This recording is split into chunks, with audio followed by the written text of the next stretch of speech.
What's up, guys? It's Q from Retro Q Gaming, and I'm just going to layer and pile on the bad news at this point. This one comes in the form of virtual reality related stuff. So, if you, well, obviously, if you've been keeping up with virtual reality at all, you know that Batman Arkham VR is going to be out pretty soon on the PS4 for the PlayStation VR. And you know as well that Resident Evil 7, when it launches in January of next year, is there are obviously some big, high-profile VR games.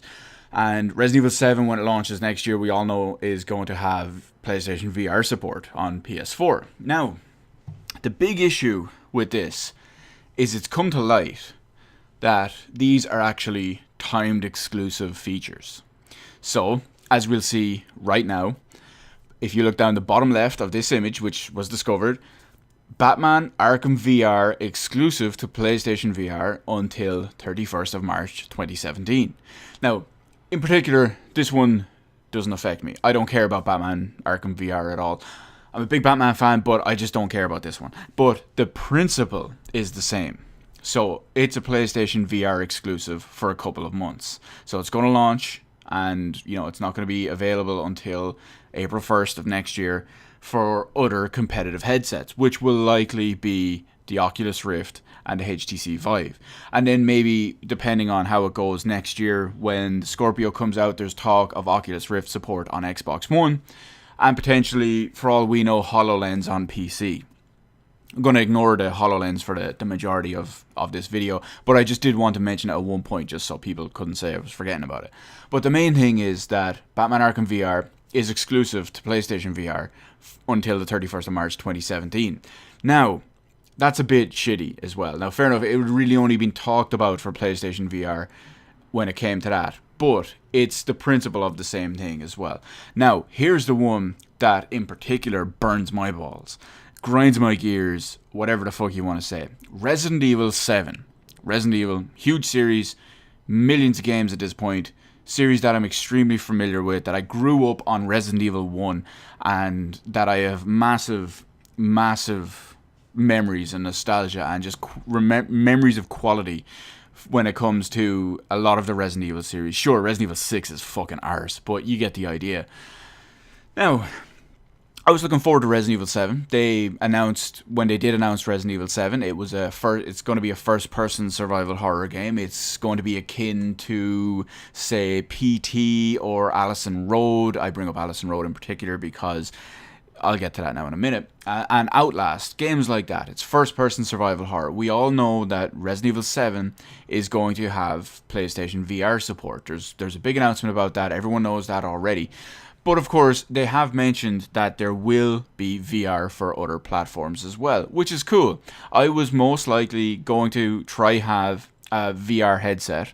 Oh, well, I worded that incorrectly. I was going to try have a VR headset before Resident Evil 7's release. It's out in January of 2017. So I was most likely going to try get the VR headset about 2 weeks beforehand, probably an Oculus Rift, because as much as I want a HTC Vive, I unfortunately don't have the space and the setup for it here, but I wanted to get the Oculus Rift about 2 weeks beforehand so I could test it out, set it up all properly and stuff, and then play Resident Evil 7 in VR. I didn't really want to play Resident Evil 7 in standard mode. I've played the demo and the updated version of the demo both on PS4.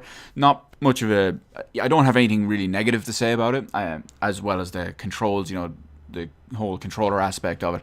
But I started playing it, and the same thing happened when I played Outlast. I was like, I would love to play this game in VR.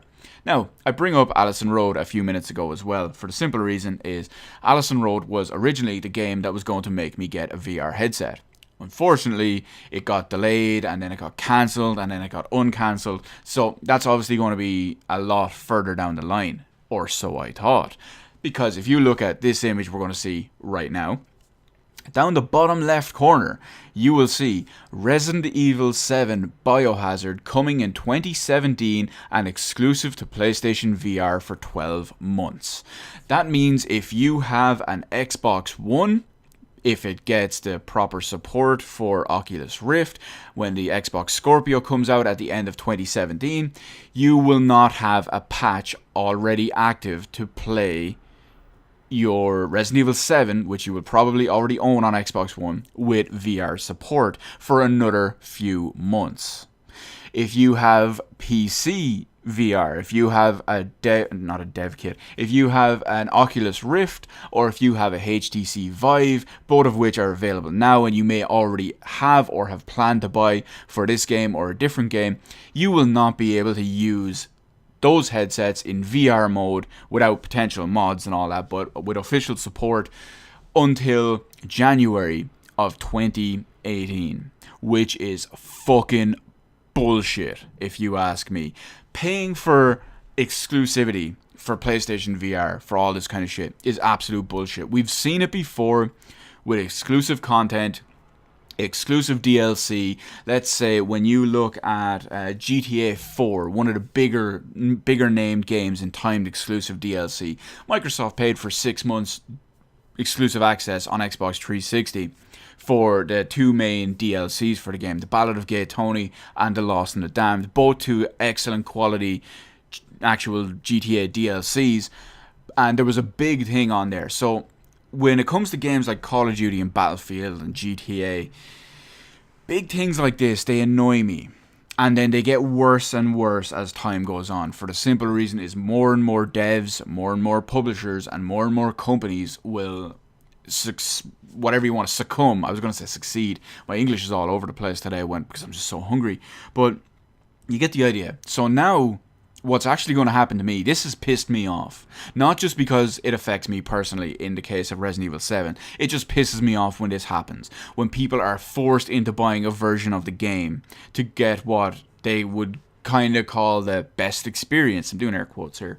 But simply because you're paying the same price, or roughly the same price, because we all know PC games are usually 10 to 15 euro cheaper than the console equivalent, but you get the idea. You're paying roughly the same standard price, or in the case of the Xbox owners, they're paying the same price for Resident Evil 7 as they are on PS4, and they're getting a lesser experience. It's the same with Destiny. There's exclusive stuff in Destiny, Watch Dogs, Batman Arkham Knight, any of the Assassin's Creed games. There's even more. The list goes on, but you get the idea of where I'm going with this. It's absolute bullshit. So it really annoys me in general. It also really annoys me that Sony have done this. Now, I was annoyed when Microsoft done it too.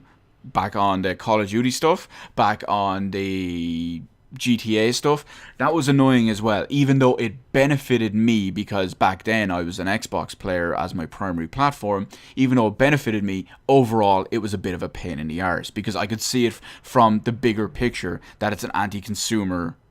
I know that's the buzz term of the day from my other video, but it's an anti-consumer move, and it's happening again. So now it also colors I just cracked my ankle there. I don't know if everyone heard it, but it was very loud and painful. So if you heard it, that's what that was. Anyway, back to the actual thing. So now Capcom are already in a bad situation. They're in a bad place, and they're in an awkward kind of moment trying to earn consumer confidence back with a brand new Resident Evil game, Resident Evil 7, as well as a proper full remake of Resident Evil 2. So they obviously are working on getting customer confidence back. And then this happens. And the way this obviously will color a couple of people's opinion on Capcom. It does negatively bring them down a couple of pegs in my book as well. I did think they were getting better and they were starting to get back on track, or trying at least, but now things like this annoy me. So what's most likely going to happen in my case is now, instead of me buying Resident Evil 7 on day one, or maybe close to day one, usually with a lot of PC games now, I try wait for a day or two after release because of patches and what could be an unplayable game. I am actually going to wait until probably December 2017 and pick up Resident Evil 7 in a Steam sale when it's fucking dirt cheap. Why? Because I can't play it the way I wanted to play it until January of 2018 at the earliest. Again, this is not including mods or unofficial hacks or anything like that because PC gaming, but I can't play it because Capcom have locked off that to a different headset. I'm not even going to... Now, I'm going to say a term here, but most people will think I'm saying in a derogatory way. I'm not actually saying it. But you will see what I'm getting at, is that it's locked to an inferior headset. Now, again, most people will jump at me straight away. It's like, oh, PC Master racist. No, I'm not saying that. Sure, the Oculus Rift and the PlayStation 5 are obviously superior headsets, but because of money and deals that were struck behind closed doors, I would technically have to play the game at maybe a lower quality, or be it a lower frame rate, a lower resolution, or on an inferior headset. Again, I'm not using it as a derogatory term, but you can get where I hope you can get where I'm coming from. And because of all that, because of all this shit, I now can't play that game for a year. Sure, I can play it on PC. Maybe I will. Probably not. But who knows? I could actually just get bored one day and buy it. But when the companies do this, it's a load of bollocks. I'm gonna stop repeating myself at this point, and I'm just gonna wrap the video up. So in short, it's damaging to both companies to see them do this, both Sony and Capcom. I suppose you could say Rocksteady and Warner Brothers at this point because of Batman Arkham VR. But Capcom, Sony, Warner Brothers, it's just not a good look. It's not a good move, if you will, if you ask me. I know it's annoyed me. It's going to annoy many other people out there. And even if it benefits you, I'm sure a lot of people out there can see why people are pissed off about it. So sure, maybe you're getting a PlayStation VR on day one. Maybe you'll be playing Resident Evil 7 in VR on day one. Maybe you'll be playing Batman Arkham VR on day one. But I'm sure you can understand why other people on different platforms that they may prefer to play on, that they may choose to play on, or that they may have no choice but to play on, you can see why it would piss people off when stuff like this happens. So long story short, bad moves if you ask me. Sure, obviously Sony want to drum up the game base and reasons for buying their PlayStation VR and getting people to invest in it, but overall I think it's crap and it just hurts stuff in the long run. We'll see how it goes. I know personally, I'm, like I said already, and this is going to be the last time I say anything, and then I'm going to wrap up the video, that I will now be buying, most likely, Resident Evil 7 on the dirt cheap in a Steam sale, probably the Christmas sale of 2017, and then I'll be able to play it on my shiny new VR headset in 2018, because that's a load of crap. Now, anyway, let me know in the comment section below what you think about the entire situation, however bullshit you think it is, even if it does, like I said, even if it works promising for you because you're a PlayStation 4 user. You know, I'm sure you can understand why people like myself and others are pissed off, because now we're missing out a feature that we're basically paying for already. So it's a load of shit. Let me know all that anyway in the comment section below, as well as what you think Resident Evil 7 VR and Batman Arkham VR, what you think they're going to be like as well. Let me know all that anyway. Comment section below. Hit the like button, the subscribe button. You can follow me on Twitter. Details in the description below. Thank you for watching, and I'll see you on the rest of the videos in my channel.